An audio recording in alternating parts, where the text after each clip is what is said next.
Worst decisions ever made in history. We're going to rank the worst decisions ever made in human history, from the bad to the absolutely devastating. Number 1. Using hydrogen on the Hindenburg. If bad decisions were musicians, then the Hindenburg would be the Michael Jackson of them.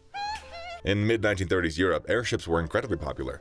Commonly known as Zeppelins, these flying machines had been carrying passengers for over 30 years. In all those years, the Zeppelins had carried more than 10,000 passengers in over 2,000 flights, all without a single incident. Everyone thought it was going to be the transportation mode of the future. Passengers were able to fly over the Atlantic in just 60 hours, which was an incredible feat for that time. It was thought that these airships would soon fill the skies. It seemed like a dream come true until disaster struck on May 6th of 1937. The Hindenburg was the largest airship ever built. It was just as luxurious as it was big. It had a specially designed grand piano on board, and it even had a smoking lounge. If having a smoking lounge sounds insane to you, don't worry, we'll get into that later. To put it into terms you can understand, it was 2 times as high and 3 times as long as the average Boeing 747. It was huge, and it was filled up with highly flammable gas, nothing other than hydrogen itself. The Hindenburg was trying to dock in New Jersey when it erupted in flames all of a sudden. It was swallowed up in as little as 37 seconds. Out of the 97 people who boarded the flight, 35 died. It was unlike anything the world had seen before. What's worse, the entire disaster was captured on camera.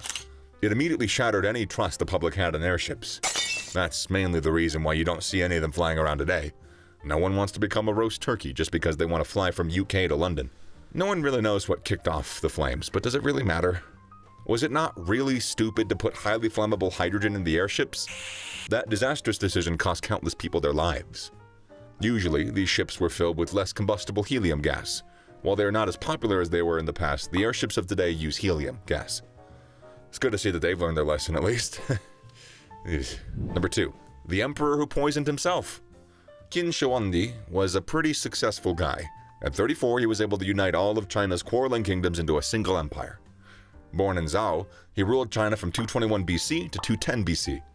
It is widely agreed that his rule marked a significant turning point in Chinese history. Despite being one of the most capable rulers in history, he was a victim of one of the most brutal plot twists ever. Qin was enjoying life. He had everything he could ever want. Women, money, power. It was all so good that he wanted it to last forever. He decided that he needed the best minds of his empire to produce a life elixir that helped him live forever. He called all the alchemists, philosophers, and opportunists he could find. They worked all day and night to find an answer, and when it was finally ready, Qin drank it, expecting to wake up as an immortal. Instead of extending his life, that elixir ended up, you guessed it, killing the emperor.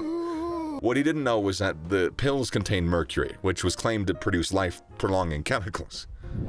The instruction was that the Emperor Qin should take the pills every day until the life elixir was ready. Eating mercury every day had a dangerous effect on the emperor. He developed mercury poisoning, which drove him insane soon enough. He went really wild this time. Think of it like the Joker from Batman being the ruler of an empire. He went absolutely ballistic. He ordered the live burial of more than 100 scholars, had his son banished, and basically destroyed everything he spent his life building. Eventually, Qin died at the ripe age of 49. He dropped dead during a tour of one of his provinces. His trusted advisor, Li Su, was with him. When Li Su found out about the emperor's death, he hid the information from everybody. He pretended the emperor was still alive and kicking by sending foot to his wagon. Li Su was able to conceal the smell of rotten corpses by placing wagons of rotten fish near the area. His first step was to use a forged signature to order the emperor's son to commit suicide. While this move was cold-blooded enough to make the Game of Thrones look like a kid's show, it never would have happened if the emperor wasn't foolish enough to believe he could live forever. Maybe we should give him the nickname the Chinese Mad King. Is that too on the nose? Anyways, even when he had everything in the world, he still wanted more, and that made him rush into his death, ironically enough. Number 3. Crafting the Titanic. More than 100 years ago, a great number of errors led to the creation of the infamous RMS Titanic. When the ship set on her first voyage across the ice-cold North Atlantic, no one could have predicted that it was heading towards ultimate doom. Just 5 days into the journey from England to New York, the Titanic met danger in the form of an iceberg floating like a white ghost in the sea. After the luxury liner collided with the iceberg, it was completely destroyed by the resulting damage. It happened faster than you could say Titanic. The iceberg was first spotted just before midnight, and by 2:20 a.m., the ship had fully sunk. This tragic incident killed more than 1,500 passengers and crew members. So how is it possible that more than half the passengers were unable to survive? That is part of what makes the event truly tragic. It really deserves a place as one of the worst decisions ever made. There were a number of reasons why the Titanic failed. The first of these is that no proper safety regulations were in place. The Titanic was the biggest and most luxurious passenger ship of its time, yet it did not carry enough safety equipment for its passengers. There were only about 16 lifeboats on board. This was enough to take on only 1/3 to half the passengers on board. The crew also wasn't prepared for the dangers of the high sea. They didn't have binoculars or proper light sources, and the crew was not up to speed on its operation. The Titanic was an untested colossus. It was as unprepared for an emergency as anyone could be. At the end of the day, it might have been a mindless human error that caused the disaster. According to scientists that recreated the event, the helmsman may have made an error when steering the ship. He wasn't able to correct the turn fast enough to dodge the disaster. Number 4. Hitler invading Russia. There are two main rules for war in the history of the world. Number 1, no friendly fire. Number 2, never try to invade Russia in the winter. You would think after Napoleon fumbled on his invasion with the largest army ever known to mankind, Hitler might have learned a thing or two. He didn't. World War II was a battle of giants. Yet even among those giants, bigger giants existed. One example of that was the super army Hitler gathered in order to invade communist Russia.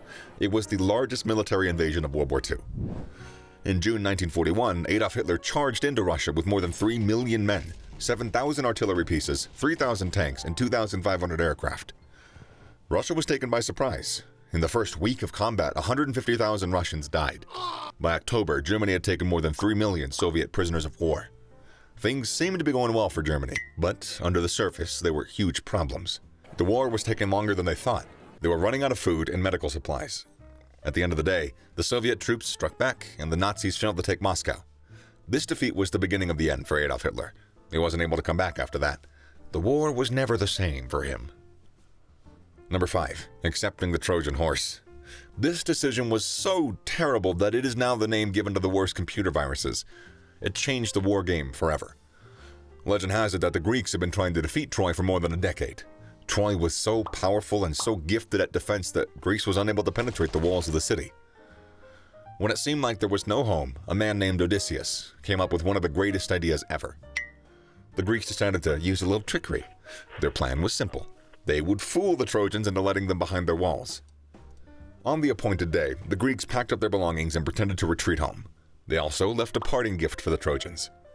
It was a wooden horse big enough to fit a few dozen soldiers inside. On the outside, it simply looked like a wooden structure made to honor the fierce Trojans. Their contraption was wheeled right to the front of the city gates, after which the Greeks faked their departure. The Trojans thought that they had hit the jackpot. In their minds, they had just won the war, and they had a shiny wooden horse to mark the moment. They rolled the generous gift right inside their city walls, after which they went to drink and make merry. That night, the soldiers inside the horses snuck out. They headed straight for the gates, which they opened to their eager comrades waiting outside.